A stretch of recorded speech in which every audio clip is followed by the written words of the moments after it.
దర్శనం అన్నపూర్ణ ఆలయంలో ఉన్న కుబేరేశ్వరుణ్ణి చూడాలి. ఆ వెనకాలే ఉంది సత్యనారాయణ స్వామి ఆలయం. సరిగ్గా అన్నపూర్ణకు ఎదురుగుండా ఉంటుంది సత్యనారాయణ స్వామి వారి ఆలయం. అక్కడే చరిత్రలో సత్యనారాయణ వ్రతం మొట్టమొదటి జరిగింది. తెలిసిన మీకు కాశీలో ఓ పేద బ్రాహ్మణుడు ఉండేవాడు. ఆయన దగ్గరికి వృద్ధ బ్రాహ్మణ రూపంలో సత్యనారాయణుడు వచ్చాడు, వ్రతం చేయించాడని మనకు కథ లేదు. 2వ అధ్యాయంలో ఆ 2వ అధ్యాయంలో చెప్పబడిన కథ కాశీలో అక్కడే జరిగింది. అందుకే అక్కడ సత్యనారాయణ స్వామి ఆలయం ఉంటుంది. సరిగ్గా అన్నపూర్ణకు ఎదురుగుండా ఉంటుందన్నమాట అది. ఆ సత్యనారాయణ స్వామిని చూడాలి. అప్పుడు మనం బయలుదేరాలి. శనైశ్చరుడు కనపడతాడు శివాలయంలోకి, విశ్వనాథాలయంలోకి వెళ్ళేటప్పుడు. ఆ శనికి దండం పెట్టాలి. అప్పుడు లోపలికి వెళ్ళి విశ్వేశ్వరుడి దర్శనం చెయ్యాలి. ఇవేమీ చేయకుండా ఉత్తి విశ్వేశ్వరుడి దగ్గరికి ముఖాముఖి వెళ్ళిపోతే అప్పుడు కాశీకి వెళ్ళడం వల్ల వచ్చే సంపూర్ణ ఫలితం రాదట. సంపూర్ణ ఫలితం రాకపోతే నష్టమే కదా. కాశీకి ఒక క్రమం ఉన్నది. కాశీ ఖండంలో చెప్పిన వాటే చెబుతున్నాను.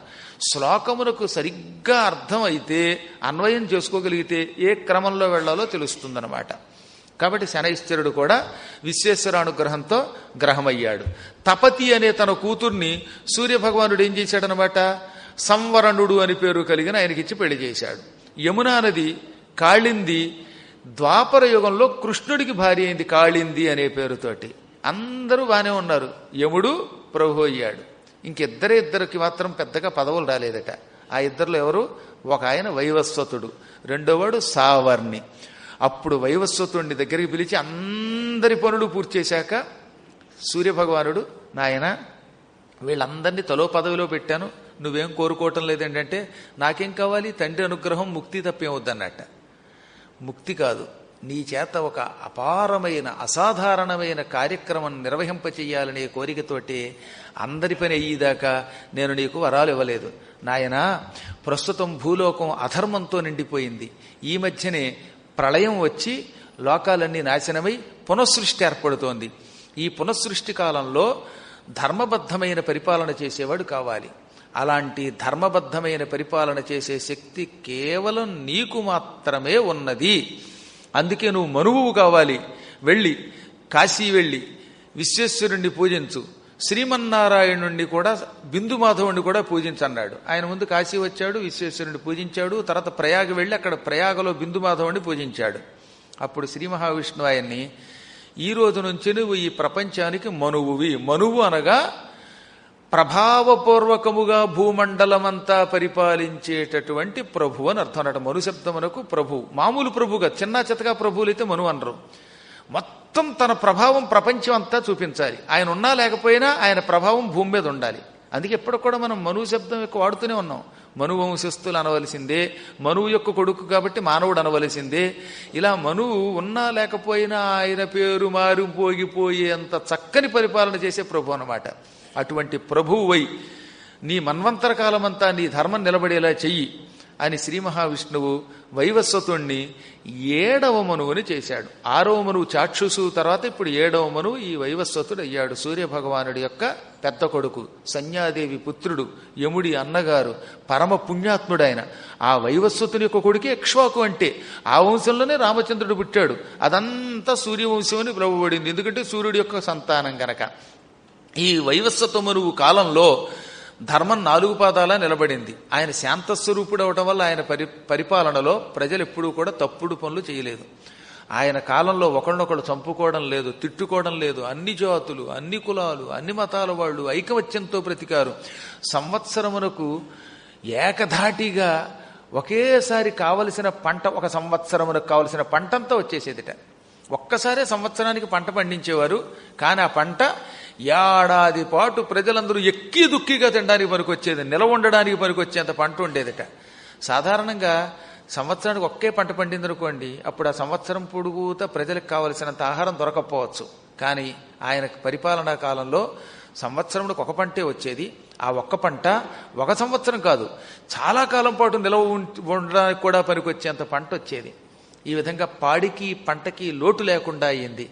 ఆవులు బాగా పెరిగాయి, గోవులు లక్షల కొలది పెరిగాయి. గోసంపద పెరిగితే ప్రపంచం సుఖంగా ఉంటుంది.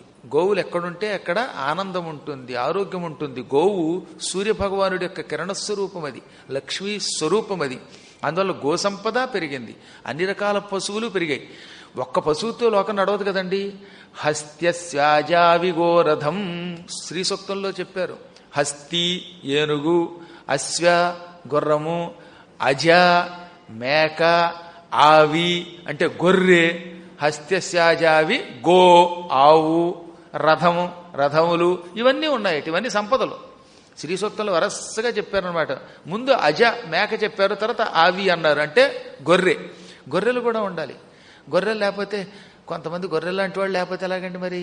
అందరూ తెలియని వాళ్ళు అయితే ప్రమాదం కదా. కాబట్టి ఇవన్నీ రకాలైన పశువులు, వీటితో కూడిన ఆహార పదార్థాలు, ఆనందాలు ప్రజలకి మనువు కాలంలో ఉన్నాయి.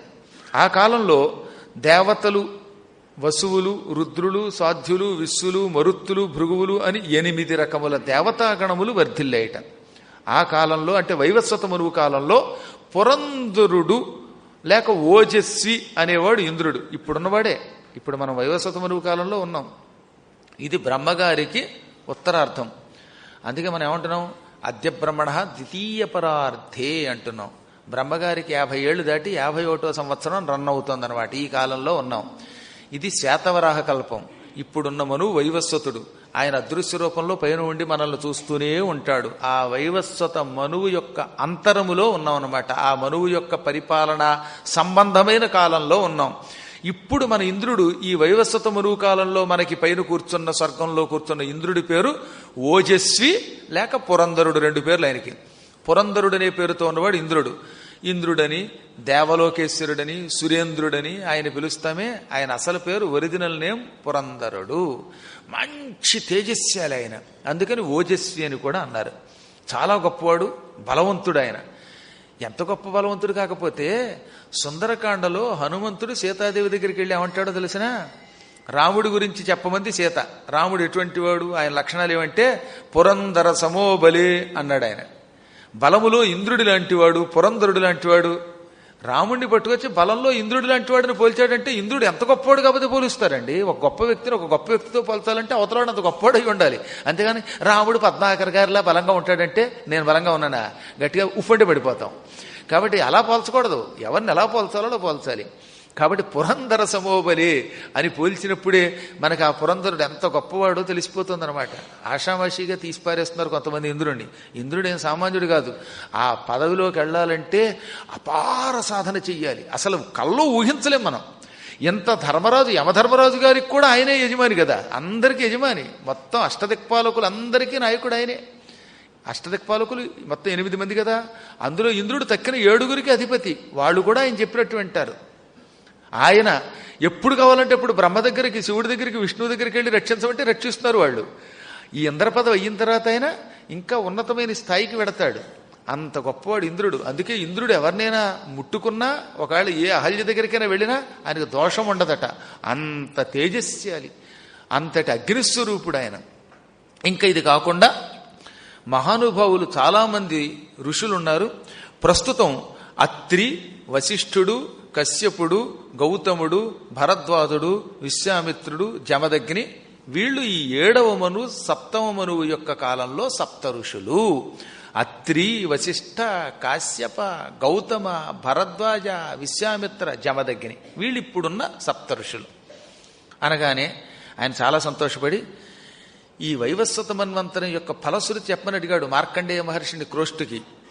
అతులితమగు ఈ వైవస్వత మన్వంతరము వినినా చదివినా పాపచ్యుతులై మనుదులు కాంతురు ప్రతిదినము అనంత పుణ్య ఫలభోగంబుల్. సాటిలేనిది వైవస్వతమనువు కాలం. ఆయన శ్రీమన్నారాయణుణ్ణి ప్రత్యక్షంగా నిరంతరం దర్శించుకున్నవాడు. కాశికా విశ్వేశ్వరుణ్ణి పూజించి లింగ ప్రతిష్ఠ చేసినవాడు. అక్కడ కూడా మన్వీశ్వర లింగం అని ఉంటుంది, వైవస్వత మనువు చేత ప్రతిష్ఠింపబడిన లింగం. అలా ఈశ్వర లింగం ప్రతిష్ఠించినవాడు. సూర్యభగవానుడి జ్యేష్ఠపుత్రుడు, సూర్యుడి తర్వాత సూర్యుడి లాంటివాడు. ఇవన్నీ ఒక పక్కన పెడితే రామచంద్రుడి వంటి అవతారమూర్తిని తన వంశంలో అవతరించేలా చేసిన కారణజన్ముడు. ఆ పుణ్యాత్ముని చరిత్ర అవడం వల్లే ఈ చరిత్ర అనంత పుణ్య ఫలప్రదం. ఇది విన్నా, మొట్టమొదటి ఎప్పుడు వినడానికి ఇస్తారండోయ్. అందుకే వినినా, వినినటువంటి వారు, చదివినా, కూర్చుని శ్రద్ధతో చదివేవారు, చెప్పినటువంటి వారు వీరంతా కూడా పాపచ్యుతులై పాపము నుంచి ఆ క్షణమే విముక్తి పొందుతారు. చ్యుతి అంటే నాశనం, పాపచ్యుతి పాపనాశనం పొందుతారు. ఈ నిమిషము వరకు మీరు చేసిన పాపములన్నీ ఇది వినడం ద్వారా పటాపంచలు అయిపోయాయి. మళ్ళీ బయటికి వెళ్ళాక కొత్త పాపాలు ఎలాగో చేయాలి తప్పదుగా. రేపు మళ్ళీ వద్దురు కానీ, రేపు ఇంకో మనువు గురించి విందురు కానీ, ఆ పాపం ఎప్పటికప్పుడు పోగొట్టుకుందరు కానీ. భగవంతుడు అందుకే మనకి పురాణాలు ఇచ్చాడు. ఒక విధంగా ఇది ఒక గొప్ప యోగం కూడాను. అలాగని చేయకండి, కావాలని మాత్రం చేయకండి. సాధ్యమైనంత వరకు మన చేతుల్లో లేకుండా పాపములు చేస్తే వాటన్నిటికీ ప్రక్షాళన అయిపోతుంది. ఎలాగో పాపాలు పోగొట్టుకుంటున్నాం కదా అని ఇంకో నాలుగు ఎక్కువ చేస్తే అది బాగుండదు. అలా చేసే పుణ్యాత్ములు ఇక్కడికి రారులేండి. పాపాల మీద ఆసక్తి ఉన్నవాడు ఎక్కడికి ఎందుకు వస్తాడు? పాపాలు, కోపాలు, తాపాలు, శాపాలు ఉండేవాళ్ళు వాళ్ళకి వేరే కార్యక్రమాలు ఉంటాయి, మీలాంటి వాళ్ళ కార్యక్రమాలు వేరుగా ఉంటాయి. ముందుగా పాప ప్రక్షాళన అవ్వాలి. అయిన తర్వాత ఏమవుతుందట? కాంతురు ప్రతిదినము అనంత పుణ్య ఫలభోగంబులు. పాపం పోయి అనంత పుణ్యం వస్తుందట. అనంతము అంటే అంతము లేనిది, ఎంత అని చెప్పడానికి వీలు కానిది. పుణ్యానికి కూడా కొలబద్ద ఉంటుంది. ఏదో 10 ఆవులు దానం చేయటం వల్ల వచ్చే ఫలితం, లేక ఒక యజ్ఞం చేయడం వల్ల వచ్చే ఫలితం అని ఫలితాలను కొలుస్తాం. కానీ ఇది అలా కొలవడానికి లేదట. ఈ వైవస్వత మనువు చరిత్ర వినడం వల్ల వచ్చిన ఫలితం ఇంత అంత అని ఎవ్వరూ చెప్పలేరు. వర్ణించనలవి కానంత మహాపుణ్యం. ఈ పుణ్యం మీకు వచ్చింది కనుక ఈ పుణ్యము వల్ల వచ్చే భోగములు కూడా పొందుతారట. అందుకే పుణ్య ఫలభోగములు అన్నాడు. పుణ్యము వల్ల వచ్చే ఫలితం వల్ల అనేక భోగాలు వస్తాయి. ఆ భోగములు కూడా ఈ ఆదిశేషుడు కూడా వర్ణించలేడు. ఆదిశేషుడికి 2000 నాలుకలు ఉన్నాయి. 2000 నాలుకలు కలిగిన ఆదిశేషుడు కూడా వర్ణించలేనని భోగాలు వస్తాయి. ఈ భోగాలు వదిలి, ఈ పుణ్యం వదిలి మేము ఇంటికి పోతామండి, అక్కడికి ఎడతామండి, ఆ ఊరు ఎడతామండి, లేకపోతే తీర్థయాత్రలకు మానేసి సినిమాలు కడతామండి అనే దురదృష్ట జీవిని ఎవడు మార్చగలరండి? ఇలాంటి అపూర్వమైన గాథలు, ఈ గాథలు ఎన్నో రకాల శక్తులు ఇస్తాయి మనకి, అనంత దివ్య శక్తులు ఇస్తాయి. ఈ విండం మానేసి ఏ వంకతో అయినా ఇంట్లో కూర్చునేటటువంటి వాడిని ఎవ్వడూ ఉద్ధరించలేట. వాడి పూర్వకర్మ వల్ల రాలేడని చెప్పారు. ఇందులో ఎన్నోసార్లు చెప్పారు. ఇది యోగం ఉన్నవాడు మాత్రమే వచ్చి అనగలుగుతాడు. యోగం లేనివాడు ఏం చేస్తాడనమాట? ఎప్పుడు తెల్లారుతుందా పారిపోదాం ఇంటికి అనుకుంటాడు. ఇంటికి వెడతాడు, మళ్ళీ అక్కడికి ఇంటికి వెళ్ళి ఇంట్లో కోపస్థమండోకంలా అయిపోతాడు అనమాట. నూతిలో కప్పలా అయిపోతాడు. ఆ తర్వాత మళ్ళీ పునరపి జననం పునరపి మరణం పొందుతాడట. జ్ఞానులు ఏం చేస్తారు? ఇంకా ఇంకా విందాం అని తహతహలాడిపోతారు. కుతూహలంతో వింటారు. సకల పాపాలు ప్రక్షాళన చేసుకుంటారు. అనంత పుణ్యం పొందుతారు. ఈ పుణ్యం వల్ల వచ్చే ఫలితము పొందుతారు. ఆ ఫలితం వల్ల వచ్చే సౌఖ్యాలు పొందుతారు.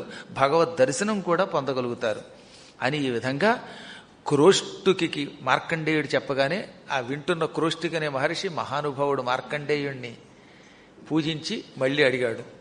సాయం భువాదిక సప్తమనువుల యందంతరంబునంకల అనిమిషులను మునులను రాజుల మునినాథ చెప్పితి కల్పంబునందింక కలుగు మనువులేడ్వురు దివిజమునీంద్రాదులను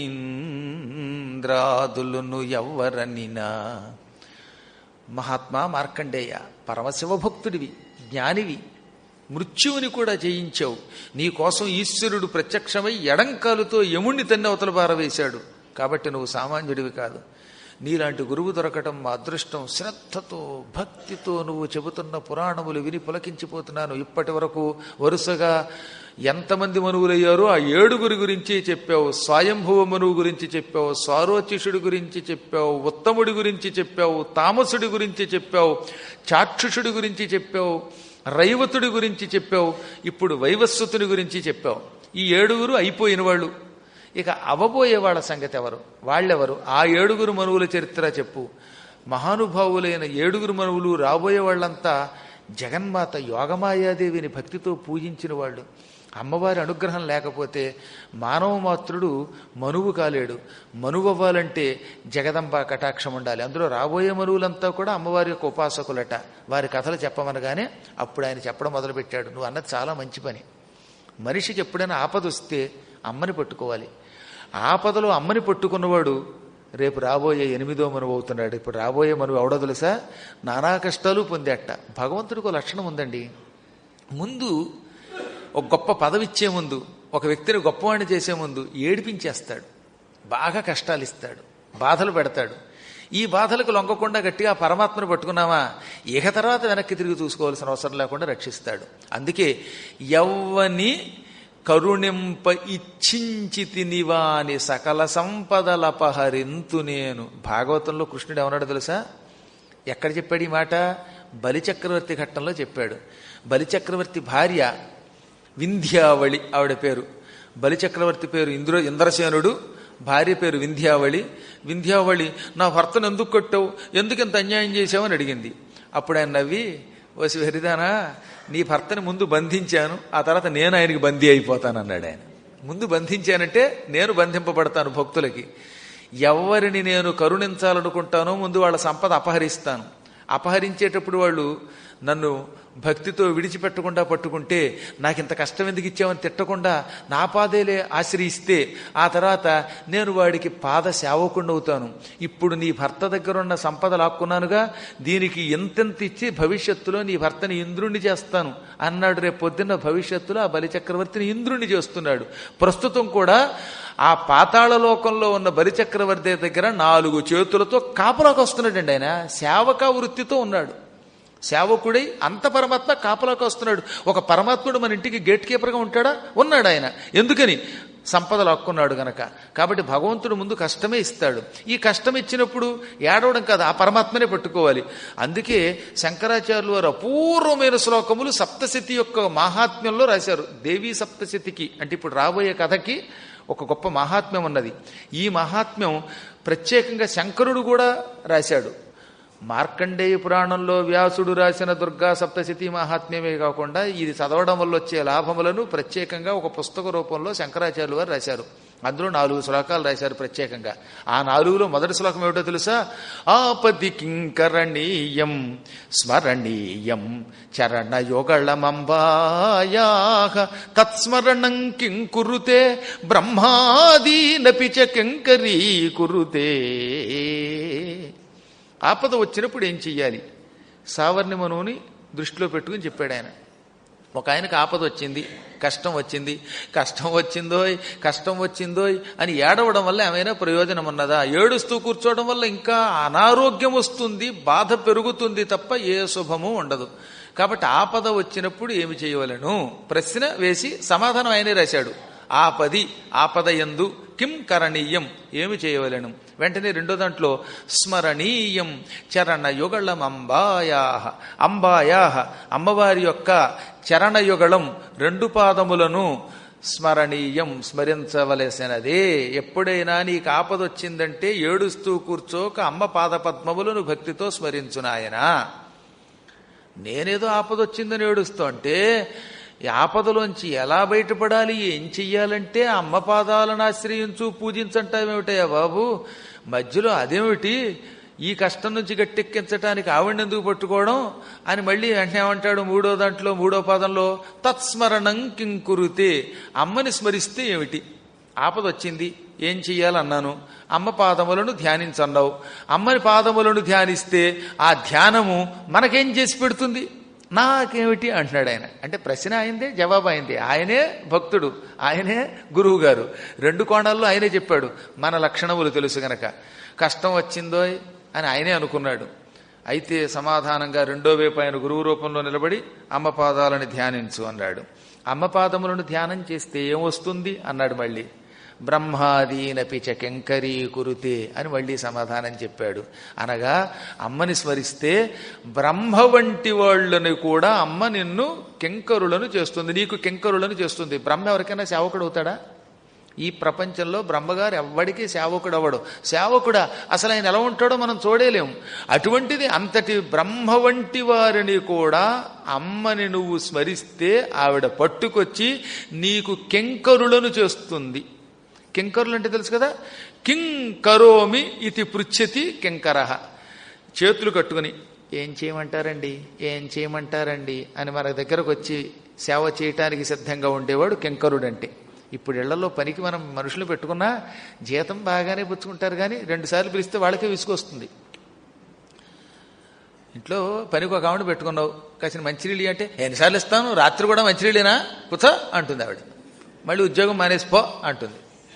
అందరూ మంచిగా ఉంటారా మరి? విసుగ్గా ఉంటుంది ఒక్కోసారి. వాటి పని చేయమంటే ఎంత గొప్పవాడని కోపం వచ్చేస్తుంది.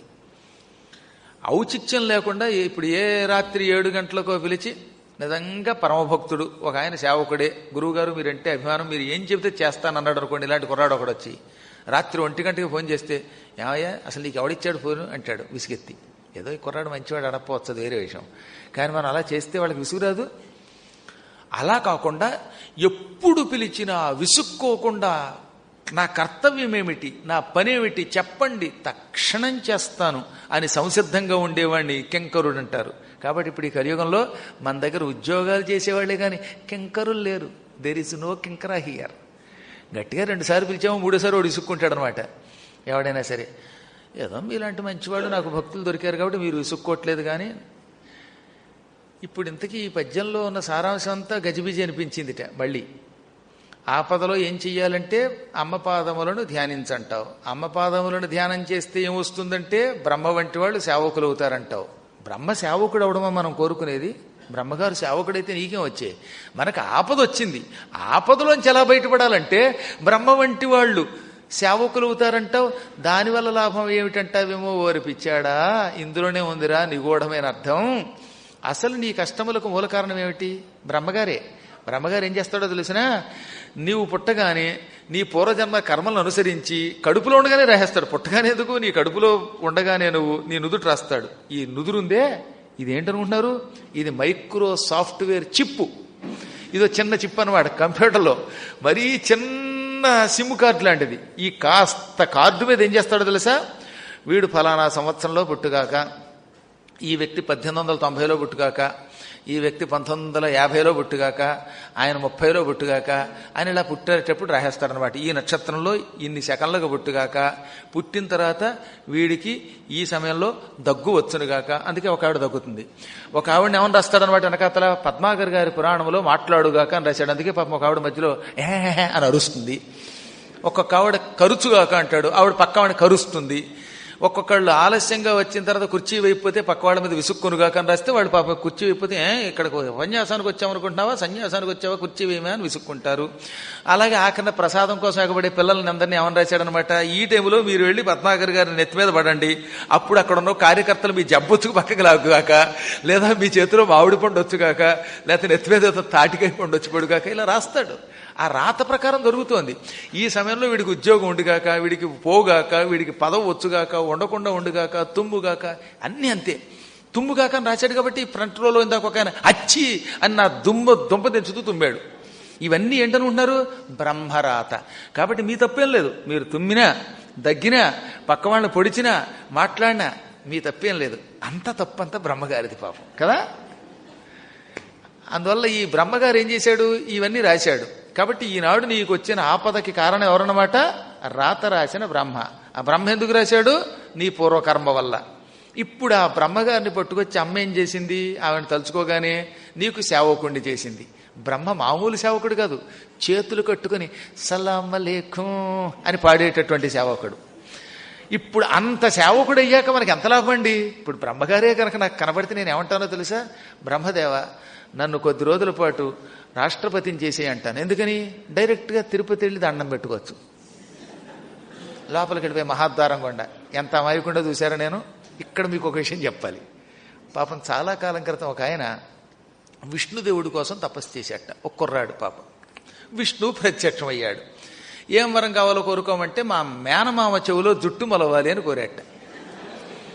తథాస్తు అని విష్ణువు అయిపోయాడు. అసలు దొరకని విష్ణువు దొరికితే మా మేనమామ చెవు నిండా జుట్టు మొలవాలన్నట్ట.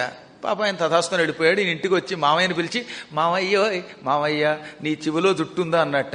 అదేమిటోరా, ఈ హఠాత్తుగా చెవిలో దుబ్బులు కింద జుట్టు మొలుస్తోంది, ఎంత కత్తిరించినా జుట్టు అలాగే వస్తూనే ఉంది, ఆ జుట్టు ఏదో నెత్తి మీద మొలిచినా బాగుండురా, ఈ చెవుల్లో మొలుస్తోంది ఏం కర్మరా అన్నట్ట. నేనే మామయ్య విష్ణుమూర్తి ప్రత్యక్షమై ఏం వరం కావాలో కోరుకోమంటే మా మామయ్య చెవిలో జుట్టు మొలవాలని కోరుకున్నాను అన్నట్ట. ఓరి దౌర్భాగ్యుడు, ఈ కోరిక ఎందుకు కోరావురా, చచ్చిపోతున్నాం, ఈ చెవులో జుట్టు ఎంత చికాకో మాయిదారి గొడవ అది, అందుకని విసిగిపోతున్నానంటే, మామయ్య ఎందుకు కోరానో తెలుసా, ఓ పంచాంగంలో చదివా, అందులో ఏమనుందట, మామయ్య చెవిలో జుట్టు ఉంటే మేనమామ చెవిలో జుట్టు ఉంటే మేనల్లుడికి ఐశ్వర్యయోగం అన్నట్ట. అదనమాట. మేనమామ చెవిలో చుట్టుంటే మేనల్లుడికి ఐశ్వర్యోగం రాశారు మావయ్య పంచాంగంలో, అందుకే ఇలా కోరాననగానే ఓరి దౌర్భాగ్యుడా, మేనమావ చెవిలో చుట్టుంటే మేనల్లుడికి ఐశ్వర్యోగం డొంక తిరుగుడు అందుకురా, విష్ణు ప్రత్యక్షమైనప్పుడు సంపద అడిగితే ఇచ్చేవాడు కదా, డైరెక్ట్ గా సంపద అడగచ్చు కదా అంటే నాకు తోచలేదన్నట్ట. చూసారా? లేకపోతే బ్రహ్మగారి ప్రత్యక్షం అయితే మహాద్వారం గుండా రోజు దర్శనం చేసుకునేందుకు లోపలికి వెళ్లే శక్తి మరి కోరక మళ్ళీ రాష్ట్రపతి పదవి ఎందుకండి, పిచ్చి పదవి కాకపోతే నాకెందుకు ఇది, అది ఎంత గొప్ప పదవి అవ్వచ్చు, మహత్తరమైన శక్తి అవ్వచ్చు, కానీ డైరెక్ట్ గా ఓ బ్రహ్మదేవ నీలాగే లోపలికి వెళ్ళి స్వామిని దర్శించుకోవాలని కోరుకోక అంటే నేను కూడా అమాయకుండా అనమాట, మేనల్లుళ్ళు అంటున్నాడు కొంచెం. కాబట్టి చెప్పొచ్చేది ఏంటంటే బ్రహ్మంతటి వాడు మనకి ప్రత్యక్షమై మన సేవకుడైతే మనం ఏం కోరుకోవచ్చు, బ్రహ్మదేవ ఇవాళ నాకు ఆపద వచ్చింది, ఈ ఆపదకు కారణం నీ రాత, నువ్వు దయతో ఈ మొత్తం రాతంతా తుడిచేయి, ఈ పాత సాఫ్ట్వేర్ తీసేయి, కొత్త సాఫ్ట్వేర్ చిప్పు వేయి, ఇక్కడ ఈ చిప్పులో తప్పు లేకుండా నేనేం కోరుకుంటే అలాంటి ఒప్పులు రాసిపెట్టు అని ఆయన చేత మనకి ఇష్టం వచ్చిన రీతిలో కొత్త రాత రాయించుకోవచ్చు, పాత రాత తుడిచిపెట్టేలా చెయ్యొచ్చు. బ్రహ్మచేత కొత్త రాత రాయించుకుని మన జాతకం మార్చుకునే శక్తి అమ్మిస్తోందని అర్థం. ఇంత అర్థం ఉంది అందులో. కాబట్టి ఆపది కింకరణీయం స్మరణీయం చరణయుగళమంబాయాహ తత్స్మరణం కింకురుతే బ్రహ్మాదీనపి చ కింకరీ కురుతే. ఆపద వచ్చినప్పుడు ఏడుస్తూ కూర్చోవడం కదా, ఏడవడం కంటే అమ్మవారి పాదాలని భక్తితో శ్రద్ధతో అనురక్తితో ఆసక్తితో పదే పదే స్మరించాలి. ఆ స్మరణ చేయటం వల్ల అమ్మ అనుగ్రహిస్తుంది, బ్రహ్మ వంటి వాళ్ళని సేవకుల్ని చేస్తుంది, మన జాతకమే మార్చేస్తుంది, మనకి కొత్త రాత వచ్చేలా చేస్తుంది, మనల్ని అపూర్వ రీతిలో అనుగ్రహిస్తుంది. ఎంతెందుకు అమ్మ అనుగ్రహం ఉంటే అరచేతిలో కైవల్యం లభిస్తుంది. అందువల్ల ఏం జరిగినా అమ్మే. కాబట్టి ఈ చరాచర జగత్తులో అమ్మవారి భక్తులు సాధించలేనిది లేదు. అలా కష్టం వచ్చి కష్టంలోంచి బయటపడి మనకి రేపు 8వ మనువు కాబోతున్నవాడు ఒక ఆయన ఉన్నాడు, ఆయన సూర్యసావర్ణి మనువు. ఆయన భవిష్యత్తులో మనువు అవుతున్నాడు. మామూలు కష్టం కాదు ఆయన పొందింది తెలుసా అని ఇప్పుడు చెప్పడం మొదలుపెట్టాడు. ఈ అష్టమ మనువు ఉన్నాడే ఆయన పేరు సూర్యసావర్ణి. సూర్య భగవానుడికి 2వ భార్య అయిన ఛాయాదేవికి పుత్రుడే పుట్టాడు. ఛాయాదేవికి మరో పేరు సవర్ణ, ఆవిడ కొడుకు గనక సావర్ణి. ఈయన మహాత్ముడు. ఈయన కాలంలో దీప్తిమంతుడు, గాలవుడు, పరశురాముడు, ఋష్యశృంగుడు, కృపాచార్యుడు, అశ్వత్థామ, వ్యాసుడు వీళ్ళు సప్తఋషులు అవ్వబోతున్నారు. ఇప్పుడు రాబోయే సప్తఋషులు ఎవరో తెలుసా? అందులో మన అశ్వత్థామ గారు కూడా ఉన్నారు. ఒక ఆయన పరశురాముడు ఉన్నాడు. అందులో మొట్టమొదటివాడు దీప్తిమంతుడు, రెండోవాడు గాలవ మహర్షి. ఈ గాలవుడు అంటే మీకు తెలుసు, మీరు ఎంతవరకు మార్కండేయ పురాణం శ్రద్ధతో అనేవాళ్ళు చేయొద్దండి, అందరూ విన్నారు. గాలవుడు అనే ఋషి ఇందులో వచ్చాడా? ఎందులో వచ్చాడు? మీకు ప్రశ్న. గాలవుడు అనే ఋషి యొక్క కథ ఎక్కడొచ్చింది ఎవరన్నా చెబుతారా? మదాలసా చరిత్రలో గుర్రం పట్టుకొచ్చి కోలయాసుడికి ఇచ్చినవాడు గాలవుడు. ఆయన అంత సూర్యభగవానుడు ఉపాసకుడు. సూర్యుడి యొక్క కటాక్షంతో గుర్రం వచ్చిందని చెప్పాం. ఆ గుర్రాన్ని పట్టుకెళ్ళి ఇచ్చాడు, దాన్ని కువలయాసుడు ఎక్కాడు. ఆ గాలవ మహర్షి సూర్యుడి యొక్క అనుగ్రహంతో రేపు సప్తఋషుల్లో ఒకడవుతున్నాడు. ఈ విధంగా దీప్తిమంతుడు, గాలవుడు, పరశురాముడు, ఋష్యశృంగుడు ఒక ఆయన ఉన్నాడు. ఋష్యశృంగుడు ప్రారంభంలో అసలు స్త్రీ పురుష భేదం కూడా తెలియనివాడు. ఆయన గొంతెత్తితే పూర్తిగా లేత కంఠంలో ఉండేదట. ఆ తర్వాత శాంత భార్య అయ్యాక విజృంభించి మహానుభావుడయ్యాడు. ఆయన తపశ్శక్తి కలిగినవాడు, చాలా సాధకుడు ఆయన. ఆయన ఈ ప్రపంచంలో ఎక్కడ చూసినా విష్ణువుని కనపడేవాట. జాబిలుని చూసేటండి, జాబిలులో విష్ణువు కనపడేవాట. ఆయన్ని ఆకర్షించి తీసుకుపోవటానికి అంగరాజు గారు వేశ్యల్ని పంపాడు. ఆ వేశ్యలు వచ్చి ఇదిగో ఈ ప్రపంచం అంతా అందంగా ఉందని పాడారు. ఒక గొప్ప పాట రాశారు. అది ఆయన పేరు జూనియర్ సముద్రాల గారు. ఋష్యశృంగాని 1961 సంవత్సరంలో సినిమా వచ్చింది, 1961లో. అప్పటికి మనం అంటే నేను పుట్టలేదు, మీలో భీష్ముడు లాంటి వాళ్ళు ఉండొచ్చు, అది వేరే విషయం. కానీ మనం ఎవరం నాలాంటి వాడు పుట్టని కాలంలో ఒక అపూర్వమైన గేయం రాశాడు. అసలు పురాణములను ఆకళింపు చేసుకున్న వాళ్ళు అలా పాట రాస్తారు. మన అదృష్టవశాత్తు ఘంటసాల వారు, జానకి ఆ పాట పాడారన్నమాట. అందులో గొప్ప చరణం ఉంటుందండి. అందులో అతిలోక మౌనినాథ అమలాత్ములైన మీకు ప్రతి